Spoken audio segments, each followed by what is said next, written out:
Who's got it better than us? Nobody! What's up, everybody? I'm JT Magnum, and welcome to Niner News.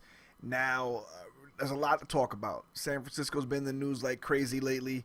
There's been a lot of negative news about the 49ers, and it just sucks because so many different things have been happening to the Niners in the past few weeks. So, we're going to talk rosters first. They cut down to the 53-man roster. And Alex Boone, of course, now has reported the 49ers were granted a roster exception for him, so they have a 54-man roster. They're going to have to get rid of somebody. They're also going to put Glenn Dorsey on injured reserve with designation to come back later, which leaves a space open possibly. Well, they're going to probably end up cutting somebody, but they're going to bring Kasim Osgood back, who's our special teams, one of our special teams aces. They got rid of the other one in C.J. Spillman, who signed with the Cowboys, who they're happen to be playing this Sunday. So I'm hoping C.J. Spillman doesn't give away too many defensive calls and snaps and things like that. I mean, you know, when players go to other teams, they tend to spill the beans a little bit about, you know, the certain positions and what the 49ers like to do. And so hopefully, you know, that won't happen in Dallas. And, you know, we wish C.J. Spillman well. He was a great special teams player. I wish they kept him. I was hoping they got rid of Craig Dahl.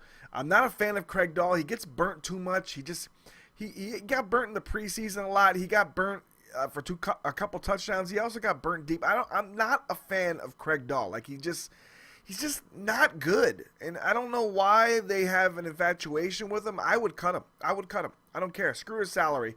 I mean, they cut C.J. Spillman for his salary. Why not Craig Dahl? I believe he makes more. Get rid of Craig Dahl. But anyways, moving on. They got rid of a few other guys. Glenn Winston, who I really really liked a lot, but I mean, I guess they were trying to hope he was make the practice squad or make it to the practice squad, but he didn't. Cleveland signed him. The Houston Texans signed Daryl Morris, who was another favorite of mine. I thought that maybe Parrish Cox was going to be the odd man out on the cornerback block because I knew Dante Johnson was having a great preseason. He was having a great camp, and he looked great. Kenneth Acker also looked great, but he got hurt, and he's on injured reserve or the PUP list or whatever.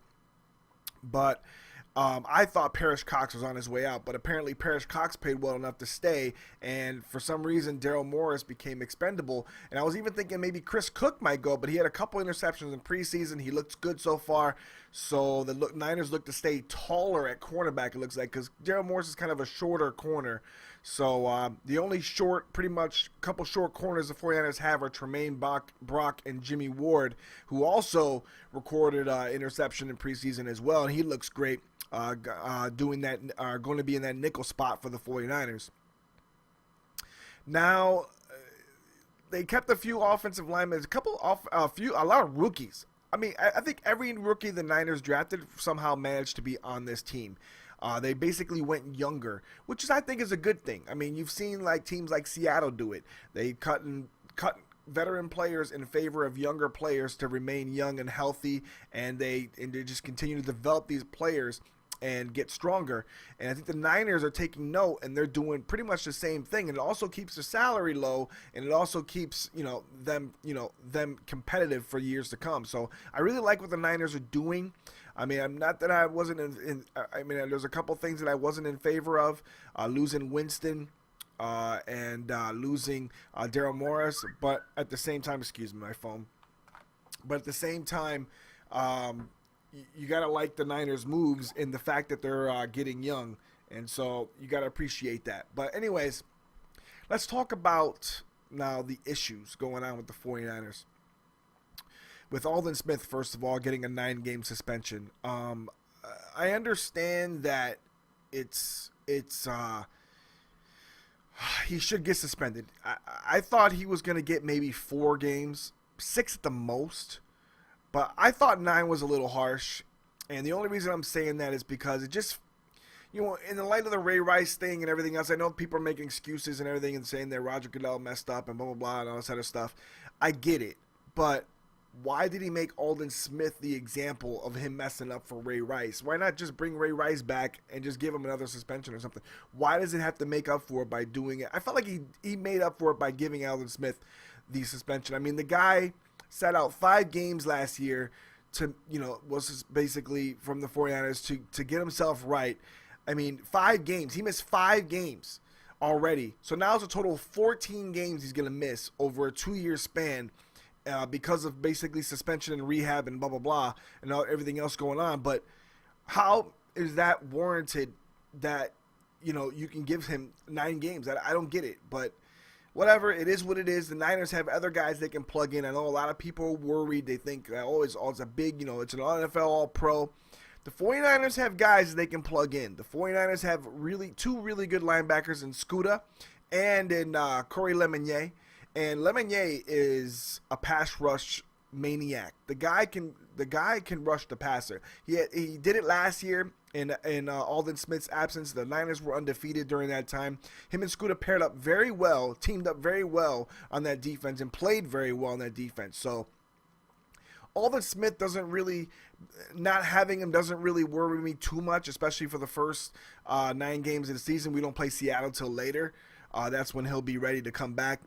It's losing Glenn Dorsey was a big deal because Glenn Dorsey played very well, very strong run stuffer, and now Ian Williams and Gerard Eddy and Mike Purcell and players got to step up. Like they're gonna, Quentin Dial, players like that, they're gonna have to step up. They're gonna have to bring their A games now to the defensive line to stop the run. And I don't think the Niners will be affected that much when it comes to it. I just think that they're gonna have they're gonna struggle early, but they're gonna get it together later.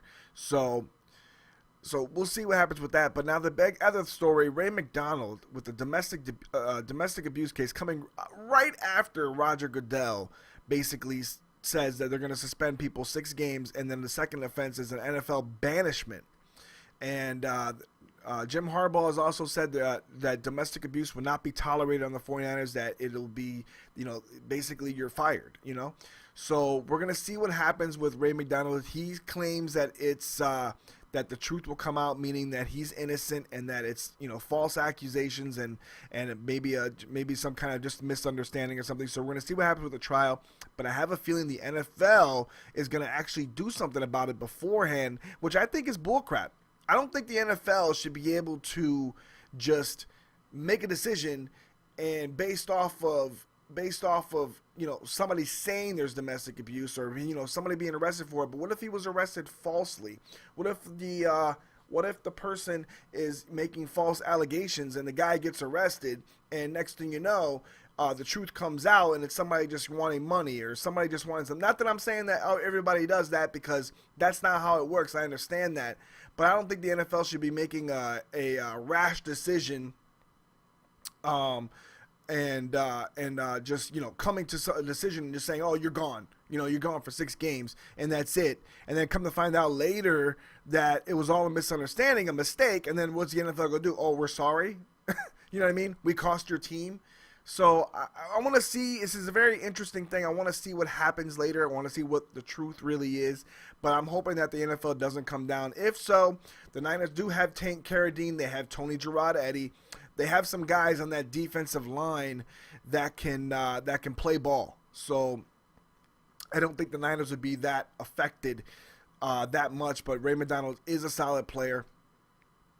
And he's been solid for the last few years, for the last 3-4 years. So we'll see what happens with that. But I'm dying to hear what you guys think. Let me know in the comments what you guys think about the 49ers roster, what you guys think about the 49ers moves, the releasing of C.J. Spillman over Craig Dahl, which I hate. Oh, that make me mad. I want you guys to tell me, what you think about the Aldon Smith suspension and the Ray McDonald case. Leave the comments in the comment section below. I'll try my best to get to make sure I listen to them and everything and respond to them. All right. So take care. For JT Magnum and Niner News, I'm out. Peace.